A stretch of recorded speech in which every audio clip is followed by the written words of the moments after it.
자, 오늘 주신 우리의 말씀은 굉장히 중요합니다. 자, 오늘 본문은 크게 세 가지 단락으로 있어요. 11절부터 13절은 우리의 신앙생활의 영적인 싸움이라는 겁니다. 그리고 우리가 누구와 싸워야 되냐, 즉 싸움의 대상이 누구인지에 대해서 10절에서 13절의 말씀을 일러주고 있습니다. 또 두 번째로 14절에서 17절의 말씀은, 자, 그래서 우리가 누구랑 싸워야 되는지 알았으면 이제 어떻게 하나님의 전신갑주를 입어야 되는데, 그 전신갑주가 무엇인지에 대해서 14절부터 17절의 말씀이 일러주고 있습니다. 그리고 마지막으로 18절에서 20절의 말씀은 영적인 싸움을 위한 기도의 내용이에요. 이건 이제 다음 주에 우리가 살펴보겠습니다. 이렇게 오늘의 본문이 6장 후반절의 말씀이 이렇게 나눠져 있어요. 자, 먼저 10절의 말씀 우리 한번 읽어볼까요? 에베소 6장 10절의 말씀입니다. 끝으로 너희가 주 안에서와 그 힘의 능력으로 강건하여지고. 아멘. 우리는 하나님의 은혜 안에 산다고 늘 얘기해요. 하나님의 은혜 안에. 이게 어떻게 보면 상투적인 것처럼 느껴지지만 하나님의 은혜 안에 산다는 것이 굉장히 중요합니다. 하나님의 은혜 안에 산다는 것을 다른 말로 뒤집어서 얘기하면 무기력하게 살지 않는 것입니다. 요즘 시대에 우리가 참 현대인들이 어쩜 늪처럼 빠지는 게 뭐냐면 무기력입니다. 하나님의 은혜 안에 있으면 무기력하게 살지 않습니다. 즉 맥이 빠지지 않는다는 거예요. 하나님의 은혜 안에 있는 사람은 그 무기력에서 벗어납니다. 맥이 빠진 인생을 살지 않습니다. 여러분, 신학과 신앙이 있죠. 저 같은 사람은 신학을 공부해서 목회자가 됐잖아요. 목사가 됐잖아요. 우리 인류에 있어서 가장 오래된 학문 중에 하나가 신학, 의학, 천학 뭐 이런 거 아닙니까? 신학이 가장 오래된 학문이잖아요. 여러분, 신학이 왜 필요할까요? 그러면 뭐 신앙이 좋으면 되지. 신학이 왜 필요해요? 여러 번 비유로 말씀드리지만 신학은 마치 고속철도와 같은 레일과 같아요. 즉 레일이 어느 방향으로 가느냐에 따라서 신앙이나 기차가 올바른 방향으로 가는 거예요. 아무리 여러분 기차가 시속 300km를 넘나드는 KTX는 뭐예요? 노선이 엄한 데로 가고 행선지가 엄한 데로 가면 여러분 안 되죠. 신학은 그런 역할을 해요. 근데 반대로 신학이 힘이 없으면 바람 빠진 타이어와 같이 되는 거죠. 여러분 자동차를 타시는 분은 알겠습니다만 타이어에 바람이 빠지면 차가 멀리 못 가죠. 고장나죠. 큰일 나죠. 신학은 그런 겁니다. 근데 요즘 여러분 하나님의 말씀은 우리에게 그런 길라잡이가 되는 거예요. 성령이 우리 속에 활기를 불어넣어 주세요. 우리가 늘 성령의 충만함을 입으라고 하죠. 성령이 우리 속에 오면 활기를 불어줘요. 생기 발랄하게 해준단 말이죠. 자, 주님의 유명한 사도행전의 1장 8절의 말씀이 있죠. 한번 읽어볼까요? 오직 성령이 너희에게 임하시면 능을 받고 예루살렘과 온 유대와 사마리아와 땅끝까지 이르러 내 증인이 되시리라. 아멘.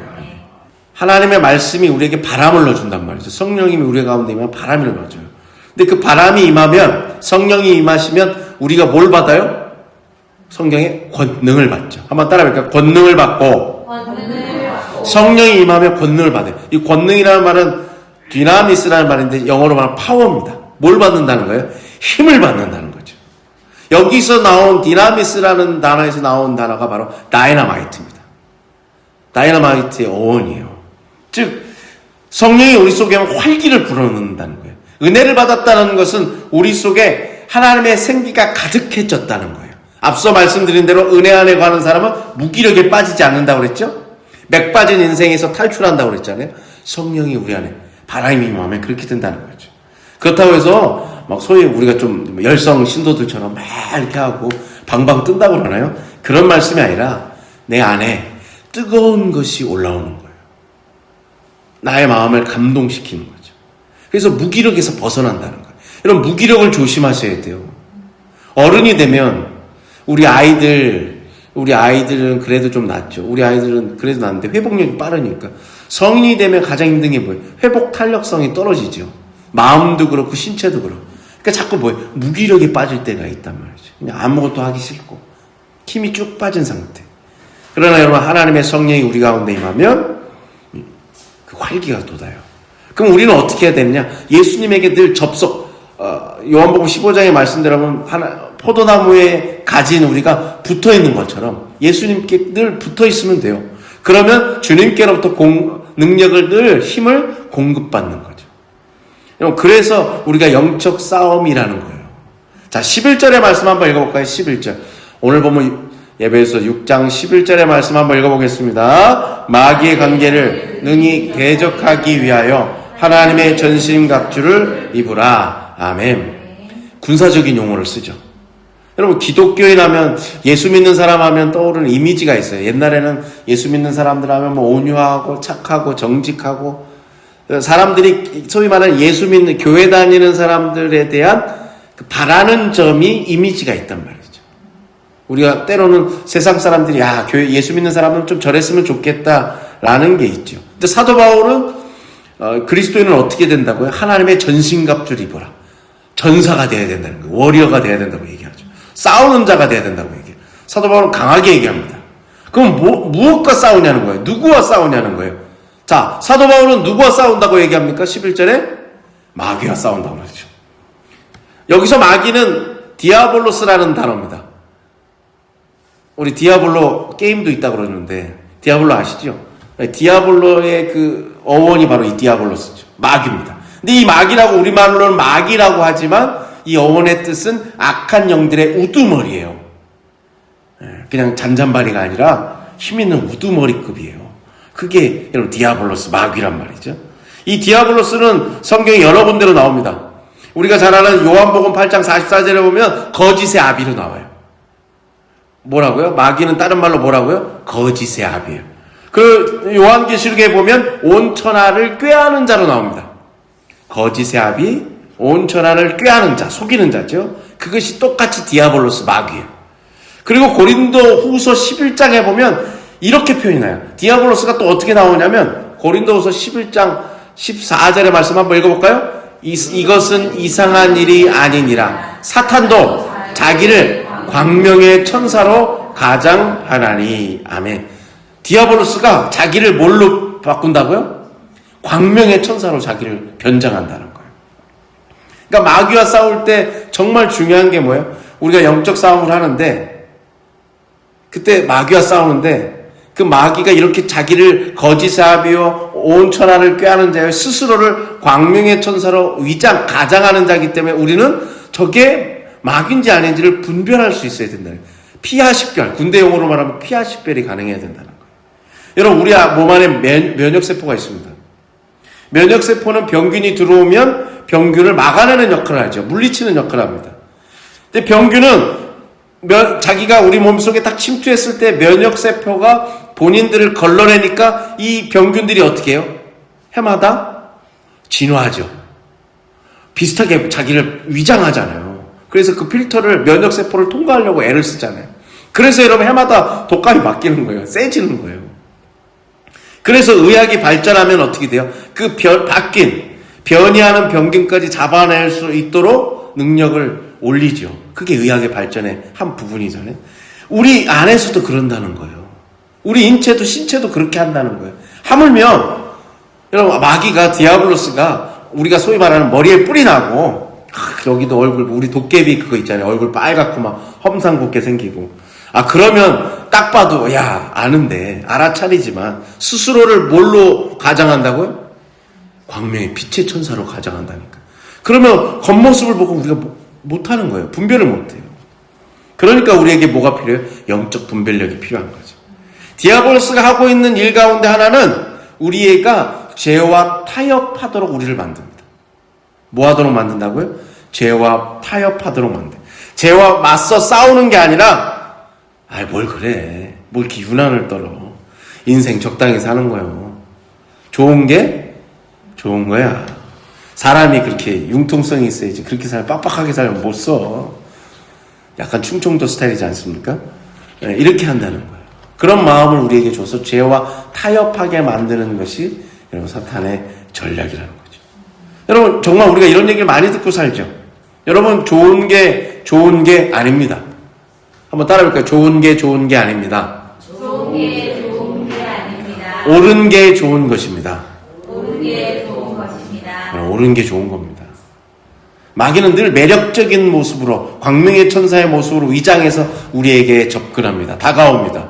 우리의 욕망, 내가 바라고 꿈꾸는 것들에 딱 맞춤형으로 우리에게 다가와서 우리에게 그것을 제시합니다. 그래서 우리를 싹 낚아채는 거예요. 우리를 피싱하는 거예요. 우리를 붙드는 거예요. 그러면 그 틈이 생기기 시작해요. 소위 그래서 틈을 주기 시작하면 욕망의 포로가 되는 거예요. 우리에게 제시하는 그 아주 우리가 되고 싶은 거, 갖고 싶은 거, 차지하고 싶은 거, 그 욕망에 우리가 사로잡히는 거예요. 거기에 마치 제가 낚시를 잘 모릅니다만 낚시에 여러분 낚시꾼이 직접 손으로 잡는 것보다는 낚시줄을 이용해서 그 끝에 바늘과 미끼를 통해서 거는 거잖아요. 그 미끼에 우리가 걸려 넘어진다는 거예요. 그러면 마귀가 그걸 통해서 우리를 사로잡기 시작하면 그 다음부터 뭘 하냐? 우리의 삶에 계속해서 불만족을 느끼게 합니다. 아침에 눈을 떴어요.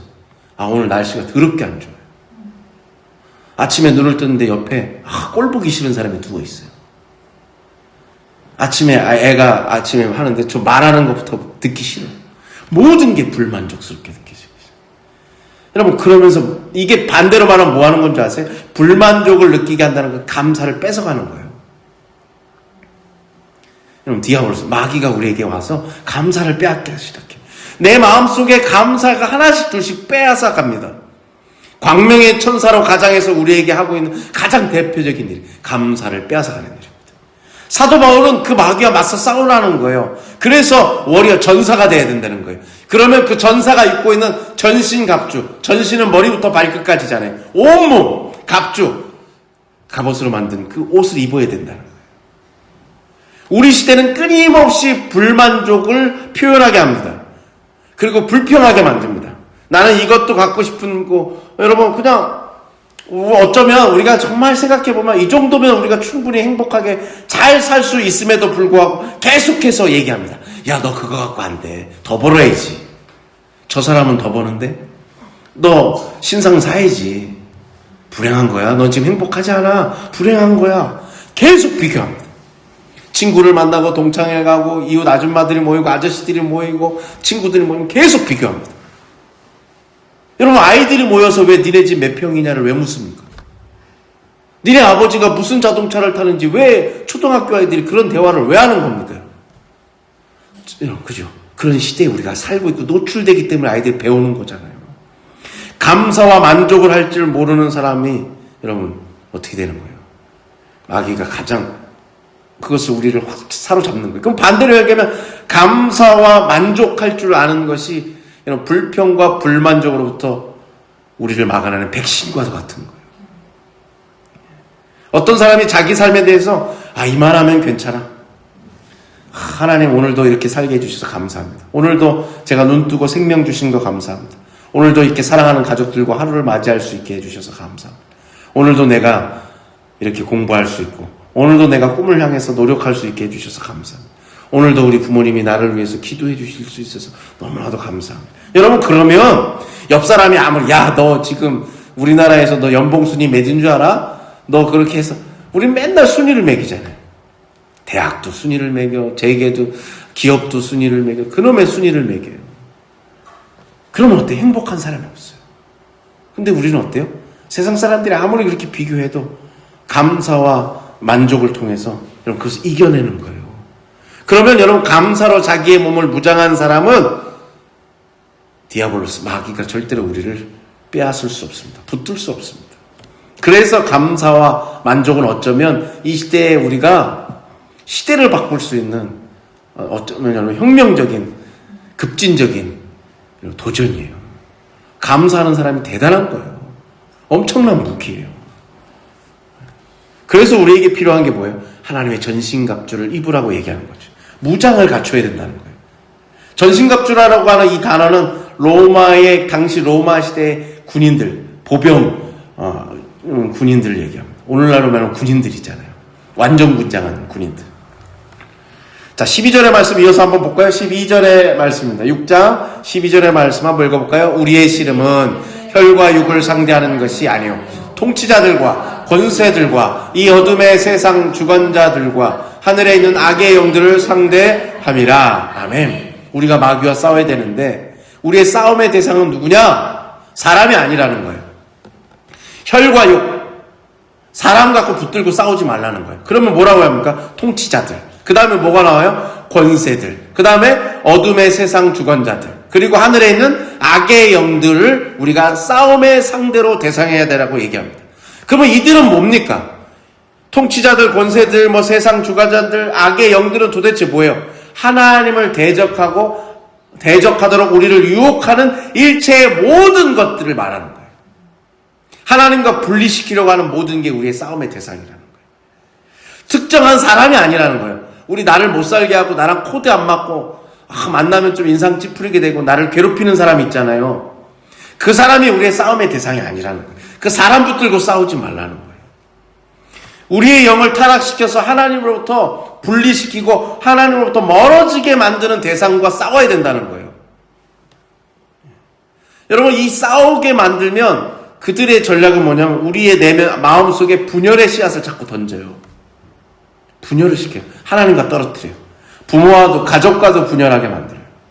그리고 친구와도 모든 관계에 분열의 씨앗을 만들어요. 이게 마귀의 전략이란 말이에요. 그러면 우리의 삶에 틈이 생겨요.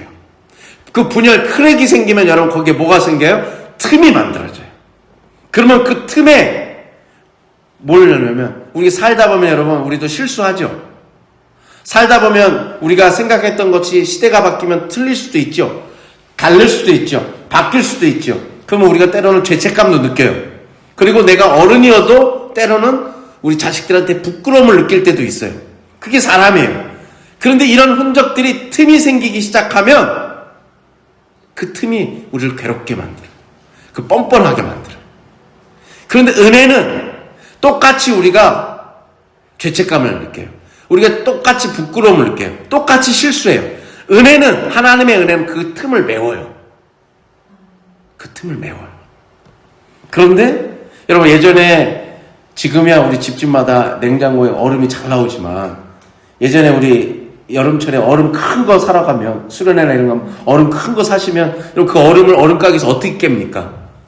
커다란 망치로 팡팡 깨는 게 아니라 작은 바늘 같은 아주 얇은 거를 탁탁 때려가지고 정말 신기하게 탁탁 때려갖고 깨잖아요. 그 얼음이, 그 두꺼운 얼음이 그 바늘, 가느다란 바늘의 틈으로 깨진단 말이에요. 마찬가지로 마귀가 하는 말은 이름 뭐예요? 틈을 벌려요. 그리고 거기에 쐐기를 박아요. 그래서 분열시키는 거예요. 여러분 우리 속에 틈을 만들고 그 속에 계속해서 쐐기를 박는다는 건 뭐냐? 불평을 주입시켜요. 너 그거 생활 그렇게 해서 만족하겠어? 더 열심히 살아야지. 우리의 마음속에 불만족과 비교의식을 계속 심어줘요. 그러면 어느 순간 그게 조금씩 틈이 벌어지기 시작하다가 결정적인 한 방에 뭐가 생겨요? 툭 하고 깨져버려요. 내 마음이 산산조각 나버려요. 그래서 여러분 C.S. 루이스의 책이나 이런 거에 보면 나대의 연대기를 만든 C.S. 루이스는 이 책에 보면 마귀의 전략이 뭐예요? 디바이드 앤 룰이에요. 나누는 거예요. 무조건 나눠. 뭐와 나눠요? 우선 하나님과 떨어지게 만들어요. 그 다음에 나눠지고 틈을 생기게 해서 거기에 불평과 불만을 주입시키고 틈이 갈라져서 마음이 산산조각 나면 그때 우리를 딱 휘어잡아서 우리를 지배하는 거죠. 우리가 거기에서 벗어나질 못하는 거예요. 그래서 악한 영이 역사하는 곳에는 항상 뭐가 일어나요? 분열이 일어나죠. 악한 영이 득세하는 세상이란 말이죠. 그걸 우리는 다른 말로 말세라고 하죠. 디모데후서에 보면 사도 바울이 말세에 이런 징조가 나타나면서 한 17가지를 써놓은 게 있어요. 한번 읽어볼게요. 마지막 때가 오면 악한 영이 득세하는 때가 오면 이런 증세가 있다는 거예요. 한번 읽어볼까요? 사람들이 자기를 사랑하며 돈을 사랑하며 자랑하며 교만하며 비방하며 부모를 거역하며 감사하지 아니하며 거룩하지 아니하며 무정하며 원통함을 풀지 아니하며 모함하며 절제하지 못하며 사나우며 선한 것을 좋아하지 아니하며 배신하며 조급하며 자만하며 쾌락을 사랑하기를 하나님 사랑하는 것보다 더하며. 그래서 그 뒤에 나오는 게 경건의 모양은 있으나 경건의 능력은 없다는 거예요. 17가지가 나와요. 여기 보시면 여러분 가만히 읽어보면 비방이 나오고 자만, 교만이 나오고 자만이 나와요. 반복해서 나오죠. 17가지가 나와요. 이런 게 여러분 말세의 징조라는 거예요. 여러분 어느 게 여러분 마음속에 와닿아요? 저는 여러 가지가 있어요. 우리 요즘 시대 특히 돈을 사랑하면 이거 얘기 많이 하잖아요. 여러분 여기에 특징 중에 저는 조급한 거, 또 하나가 뭐냐면 사나운 거. 여기 사나우면 있죠. 사나우면 사람들이 사나우죠. 옛날 같지 않고 사람들이 뭐만 하면 막 그죠? 부드럽게 나올리는데 막 화부터 내고. 왜 운전하다가 나와가지고 싸움을 하는 거예요? 얼마나 화들이 많아요, 여러분. 이게 마지막 때의 징조라는 거예요. 왜? 성경은 이걸 뭐라고 얘기하냐면 통치자들과 권세자들과 어둠의 세상 주관자들과 하늘에 있는 악한 영들이 세상에 이것을 가득해서 세상이 이렇게 바뀐다는 거예요. 자, 그러면 6장 13절에 자, 전신갑주에 대해서 나옵니다. 그럼 하나님의 전신갑주는 뭐냐? 예배서 6장 13절 한번 읽어볼까요? 6장 13절입니다. 하나님의 전신갑주를 취하라. 이는 악한 날에 너희가 능히 대적하고 모든 일을 행한 후에 서기 위함이라. 아멘. 여기서 취하라가 나오죠. 취하라. 앞에서는 입으라고 그러고 여긴 취하라고 나와요. 성경에서 취하라는 것은 적극적으로 획득하라는 거예요. 우리가 믿음의 선한 싸움을 싸우기 위해서는 대충 적당히 아니라 정말 최선을 다해서 하나님의 전신갑주를 입어야 된다는 거예요. 여러분들 그 마블의 어벤져스 아시죠? 뭐 캡틴 아메리카 보면 그 방패 나오잖아요. 예? 거기 보면 아이언맨 슈트 입고 나오고 막. 여러분 이걸 다 합친 게 어벤져스잖아요. 하나님의 전신갑주가 이거랑 똑같은 거죠. 오늘날의 표현이에요.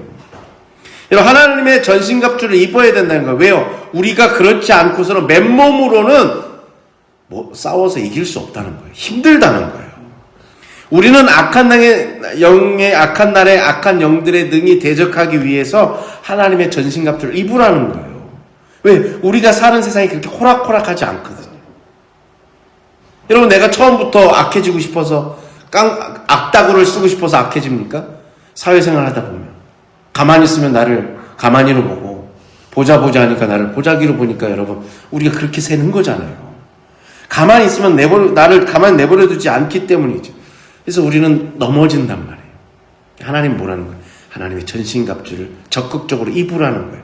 근데 그 전신갑주의 내용이 그 뒤부터 쭉 나와요. 14절을 볼까요? 14절의 말씀입니다. 자, 첫 번째 전신갑주는 어떻게 나옵니까? 읽어볼까요? 그런즉 서서 진리로 너희 허리띠를 띠고 호심경을 붙이고. 아멘. 여러분 진리가 나옵니다. 여러분 성경책에 진리의 동그라미 한번 쳐보세요. 허리띠를 하는데 그게 진리의 허리띠. 이 진리라고 하는 것은 알레테이아입니다. 근데 이 알레테이아라는 단어의 가운데 레테가 들어가요. 그 레테가 망각이에요. 그리스 신화에 보면 망각의 강이 나오죠. 그 망각의 강의 이름이 레테강이에요.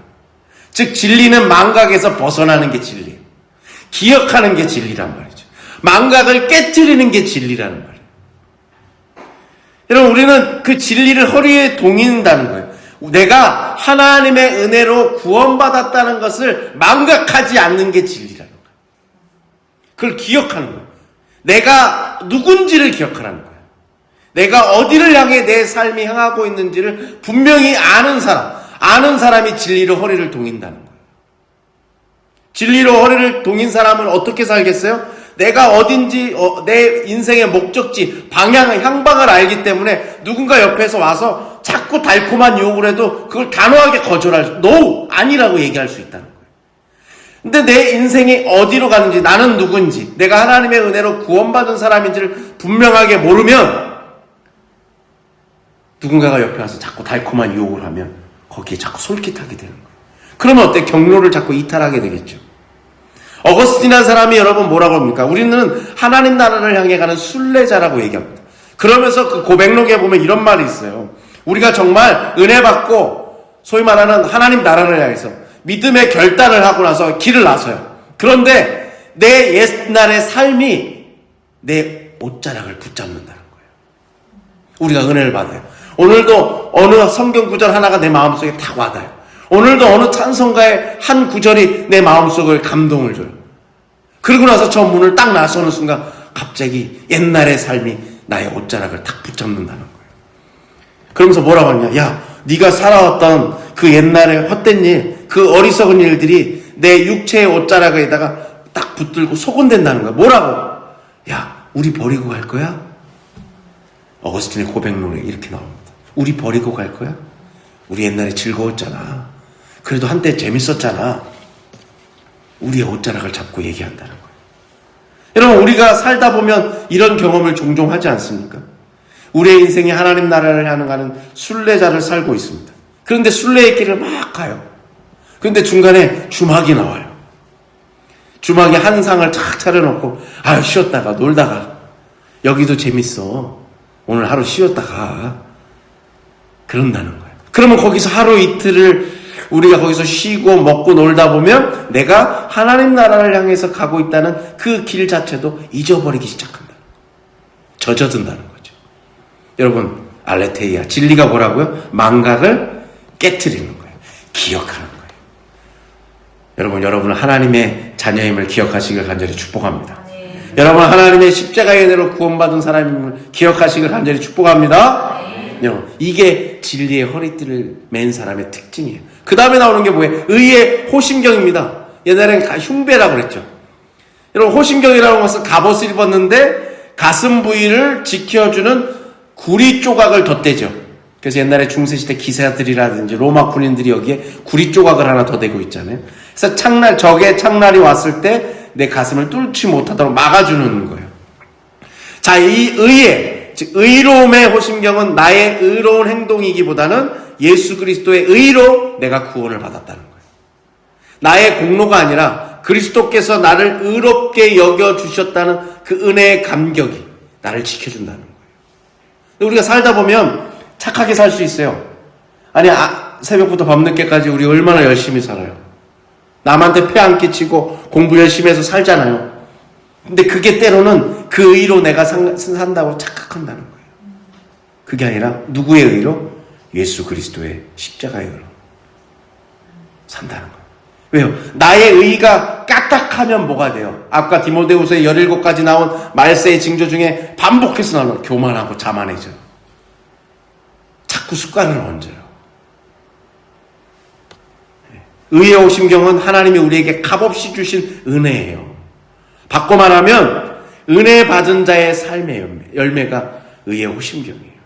은혜를 받으면 그렇게 되는 거죠. 자, 15절의 말씀 전신갑주 무엇을 읽은지 15절 이어서 한번 읽어볼까요? 평안의 복음이 준비한 것으로 신을 신고, 아멘. 로마의 군인들은 가죽을 덧대어 여러 겹의 샌들 모양의 신발을 신고 바닥은 징을 박았다고 합니다. 그러니까 하나님을 믿는 사람들은 신발을 잘 준비해야 되는데 그 신발은 평안의 복음을 전하기 위한 신발이라는 거예요. 평안의 복음이 준비한 것으로 신을 신고는 내가 신은 신발을 신고 평안의 복음을 전해야 된다는 거예요. 근데 저는 이 평안을 다른 말로 바꾸면 더 좋을 것 같아요. 평화. 평화는 어쩌면 마음의 어떤 내적인 것을 표현한다면 평화는 그것도 포함하고 어떤 관계나 크죠. 즉 우리가 가는 곳, 예수 믿는 사람들이 가는 곳마다 뭐가 전해져야 된다는 거예요? 평화의 소식이 전해져야 된다는 거예요. 진정한 평화는 때로는 생명과 죽음, 선과 악, 진실과 거짓 사이에서 치열하게 투쟁함으로써 그 평화를 지키죠. 가만히 있는다고 평화가 오지 않죠. 여러분, 그래서 갈등을 회피하는 게 평화가 아니에요. 갈등을 직면하고 그것을 극복해 나감으로써 때로는 그 평화를 얻는 거예요. 거짓된 것을 무너뜨리고 가짜 평화를 폭로해야 돼요. 그래서 하나님이 거짓 선지자들을 꾸짖으시면서 하신 말씀이 있어요. 예레미야 29장 31절에 보면 제가 읽어드릴게요. 예레미야 29장 31절에 보면 하나님이 그래요. 야, 나 쟤 안 보냈어. 내가 보내지 않는데 스마야라는 사람이 사람들한테 하나님의 말씀이라고 전해요. 너희에게 거짓을 말하는구나. 그러면서 뭐라 그래요? 하나님, 나 그 사람 보낸 적 없어. 자기 스스로가 하나님은 나한테 보냄받았다고 지금 거짓말하는 거야. 근데 그 거짓 선지자들이 뭐라 그래요? 그 다음 말씀 한번 볼까요? 예레미야 6장에 보면 그 거짓 선지자들이 뭐라고 얘기해요? 읽어볼까요? 그들이 내 백성의 상처를 가볍게 여기면서 말하기를 평강하다. 평강하다 하나 평강이 없도다. 아멘. 이게 요즘 말로 말하면 뭐예요? 하나님은 야, 가볍게 여기면서 지 마음대로 평강하다고 그래. 괜찮아. 잘 될 거야. 사람들은 그런 말을 듣길 원해요. 사람들이 듣고 싶어하는 말을 해준다는 거예요. 거짓이라는 자. 하나님이 그런 말 보낸 적이 없는데 이 거짓 평안을 깨트려야 돼요. 여러분 뭐라 그래요? 예레미야도 그렇고 이사야도 그렇고 야, 너희들 이렇게 살면 망해. 하나님이 심판하셔. 어려움을 겪을 거야. 만약 여러분, 제가 여러분들한테 여러분 그렇게 살면 하나님 회초리를 댑니다. 하나님 심판을 면치 못하실 겁니다. 여러분 어려움 겪습니다. 우리 성도님 힘을 내세요. 다시 하나님 앞에 나가셔야 됩니다. 여러분 그러면 저 목사님 은혜로운 말씀하시네. 여러분 그러실 것 같아요? 마음이 불편해요. 제가 불편하기 시작해요. 그래서 여러분 참 예언자들은 사람들에게 환영을 못 받아요. 왜요? 사람들이 듣고 싶어하는 말을 하지 않기 때문이죠. 여러분 은혜로운 교회는 어떤 교회일까요? 우리 지난주에라도 뭐 신앙 세미나를 하면서 목사님들 늘 얘기하는 얘기지만 우리 신학교 때부터 그런 말이 있어요. 어느 교회는 그 목사님의 수준을, 평신도들은 그 교회의 교인은 그 교회의 목사님의 수준을 넘어서지 못해요. 그 말은 뭐예요? 목사님의 수준이 그 교인들의 수준을 가늠한다는 거죠. 반대로 말하면 목사님이 맨날 교인들이 원하는 듣고 싶은 말만 계속 해줘요. 그럼 좋을 것 같죠? 여러분 영적으로 성장하지 않습니다. 네. 결국 그 거짓 평안에 취해서 멸망의 길로 가는 거예요. 여러분 평안을 위해서 싸우는 사람이 잊지 말아야 될 것은 싸움이죠. 신발을 신고 싸워요. 전신갑주 중에 하나잖아요. 근데 여기에 핵심은 뭐냐면 상대방, 사람 붙들고 싸우는 게 아니란 말이에요. 상대방을 미워하면 안 돼요. 사랑하기는 힘들죠. 그러나 그걸 미워해서는 안 돼요. 그러니까 여러분 힘들죠. 그러니까 우리가 어떻게 해야 되는 거예요? 기도할 수밖에 없는 거예요. 하나님 앞에 여러분 솔직하게 얘기하십시오. 하나님 뜻대로 저 사람 이해하려고 제가 애써보고 소중하게 생각해 보려고 하고, 그래 저 사람도 하나님이, 예수님이 저 사람 사랑하셔서 십자가 지셨지. 제가 애쓰지만 제 마음속에 저 사람을 볼 때마다 사랑이 안 생깁니다. 제 마음속에 저 사람 얼굴을 볼 때마다 미움이 솟구칩니다. 여러분 그 마음 가지고 하나님 앞에 기도하셔야 돼요. 그 마음을 안 가지라는 말씀이 아니라, 여러분 우리는 마치 물결이 일렁이잖아요. 막 강물이 막 일렁이요. 그런데 그 강물이 모여서 흘러서 어디로 큰 바다로 가면 그 일렁이는 바다가 여러분 잔잔해지죠. 마찬가지로 우리의 마음도 늘 일렁이는 버릇이 있어요. 그게 때로는 불평과 불만으로, 제잘거림으로 늘 그게 있어요.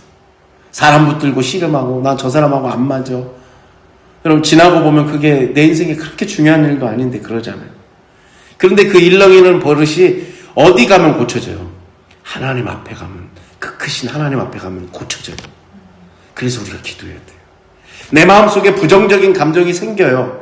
그런데 우리는 기도하는 사람들이니까 어떻게 하면 돼요? 하나님 앞에 가서 솔직하게 기도하면 돼요. 하나님 미워하지 말라 하셨는데 제 마음속에 미워하는 마음이 아직도 있습니다. 저 사람 도저히 제가 받아들일 수 없어요. 하나님, 아니 저 사람이 망해서 불행해지는 꼴을 꼭 보고 싶어요. 이거를 이렇게 기도하시라고. 기도할 때도 마치 화려한 문장처럼 가다듬어서 기도하지 마시고 있는 모습 그대로 마치 내 안에 있는 것을 주님 앞에 토해내듯이 기도하십시오. 그러면 하나님이 넌 왜 이렇게 믿음이 그거밖에 안 되니? 우리를 나무라실 것 같아요? 못난 놈 그러실 것 같으세요? 아니요. 그래, 너 그럴 수 있어. 하지만 나는 네가 그것을 극복할 수 있다고 나는 믿어. 내가 도와줄게. 그게 하나님 마음 아니겠어요? 하나님이 그 마음을 우리에게 불어넣어 주시단 말이죠. 평안의 복음의 신발을 신기 위해서는 여러분 우리의 마음이 평안해야 돼요. 우리가 다른 사람에게 평안을 전하기 위해서는 우리의 마음부터가 평화로워야 돼요. 여러분 평화로우시길 간절히 축복합니다. 아멘. 여러분 그 윤복희 선생님 있잖아요. 그 아주 크리스찬으로 유명한 그 윤복희 선생님 뭐라고, 평화는 나눔이고 안아주는 거라고 그랬어요. 영어로 얘기했습니다. 원래는 쉐어고 허그다. 불의한 사람과 우리가 싸워야 되지만 싸운 후에는 안아줄 수 있어야 돼요. 좋은 걸 나눠줄 수 있어야 돼요. 옛날 속담에 미운 적에게 떡 하나 더 준다고, 그게 있어야 돼요. 그게 우리의 예수 믿는 삶의 삶이란 말이죠. 자, 16절 전신갑주엔 또 뭐가 있습니까? 16절의 말씀 이어서 읽어볼까요? 모든 것 위에 믿음의 방패를 가지고 이로써 등이 악한 자의 모든 불화살을 소멸하며. 아멘. 이 모든 것 위에 더해서 믿음의 방패를 갖고 있어야 돼요. 로마 군인들이 갖고 있는 그 방패 있잖아요.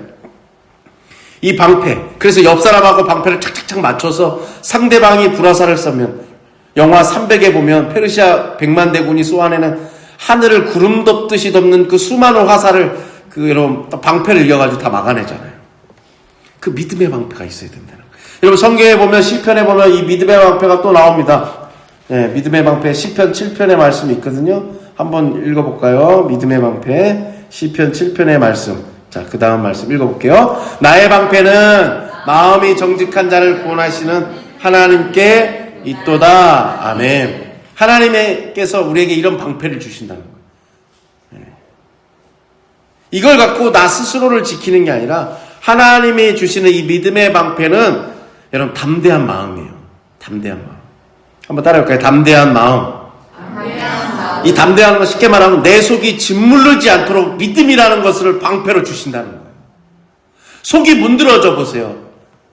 내 마음이 무너져 보세요. 우리는 그냥 속절없이 무너져요. 근데 하나님 믿음을 주셔서 나를 굳건하게 지켜주신다는 거예요. 여러분 믿음의 방패를 굳게 가지시길 간절히 축복합니다. 이게 든든한 거죠. 어떤 상황 속에서도 나를 지켜주시는 방패와 같이 나를 지켜주시는 하나님이 나와 오늘도 함께 하신다는 것을 믿을 때 우리가 악한 자들과 맞서 싸울 수 있다는 거예요. 자, 그 다음에 믿음의 투구가 나오거든요. 자, 17절의 말씀 이어서 읽어볼까요? 6장 17절입니다. 구원의 투구와 성령의 곧 하나님의 말씀을 가지라. 아멘. 구원의 투구는 구원의 소망입니다. 지금 우리가 이 땅을 살아가고 있지만 내가 똑같이 이 세상에서 그냥 이 시대에 똑같은 또래의 젊은이들과 똑같은 중년의 사람들과 똑같이 살아가는 것 같지만 우리는 믿음을 가지고 살아가는 거예요. 그 믿음의 소망이 있다는 거예요. 깜깜한 것 같고 앞이 암흑과 같은 세상을 살고 있지만 여기에서 우리는 하늘에 소망을 두고 사는 사람이란 말이죠. 그러니까 감사와 기쁨이 있는 거예요. 그래서 감사와 기쁨을 마귀가 우리로부터 그 감사와 기쁨을 빼앗으려고 그러는 거예요. 왜? 그게 강력한 무기이기 때문이네. 그런 거죠. 그게 구원의 투구. 여러분 마지막으로 나오는 게 뭡니까? 성령의 검이죠. 성령의 검은 다른 말로 하나님의 말씀입니다. 말씀이 우리의 마음속에 스며들고 배어들면 말씀을 읽고 말씀을 지금처럼 듣고 묵상하면 그것을 삶으로 번역해내는 살아내는 연습을 우리가 습관으로 갖고 있으면 그것이 무기가 된 검이 되는 거예요. 유혹이 찾아올 때 여러분 하나님께서 우리에게 무엇을 해요? 여러분 우리의 삶이 우리가 유혹이 얼마나 약합니까? 유혹이 찾아올 때 하나님이 오늘 이렇게 주일날 어느 때 내가 읽었던 말씀 들었던 말씀을 하나님이 우리의 영혼을 툭 쳐요. 우리 잊어버리잖아요. 제가 지난주에 드린 말씀 여러분 다 기억하세요? 자녀를 키우는 사람이 4가지 여러분 기억하세요? 기억 다 못하잖아요. 그런데 유혹이 올 때 하나님이 우리의 영혼을 툭 쳐요. 그러면 요한복음의 말씀처럼 성령님이 그 말씀이 생각나게 해요. 그래서 그 말씀으로 이겨낸단 말이죠. 말씀으로 이겨내요. 문득 떠오른 말씀이 나를 지켜내요. 물리쳐요. 악한 자들로부터 나를 지켜낸단 말이에요. 그게 뭐예요? 성령의 검입니다. 성령의 검이에요.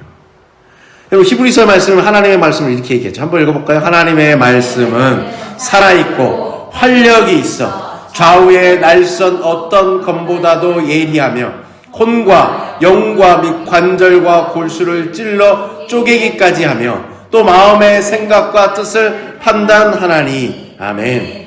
우리는 비로소 우리가 하나님의 말씀이 우리 가운데 있을 때 악한 자들을 분별하고 유혹에서 이겨낼 수 있어요. 여러분 하나님의 전신갑주를 입고 계십니까? 나는 하나님의 전신갑주 별로 필요 없는 것 같은데. 아니 내가 지금 열심히 믿음 생활해서 하나님의 전신갑주로 은혜로 갖추고 있다고 해서 혹 여러분 삐그덕삐그덕 소리를 내듯이 혹 힘이 들어가 있지는 않습니까? 어깨에 힘이 들어가 있지는 않습니까? 그러면 안 돼요. 유연해야 돼요. 부드러움과 당당함으로 이겨내는 거예요. 하나님의 전신갑주의 핵심은 부드러움과 당당함이에요. 여러분 이거 보면 이게 당시 로마의 군인이 입었던 전신갑주란 말이에요. 이걸 빗대서 사도 바울이 설명한 거예요. 일부러 여러분이 집중하지 못하도록 영어로 써놨단 말이죠.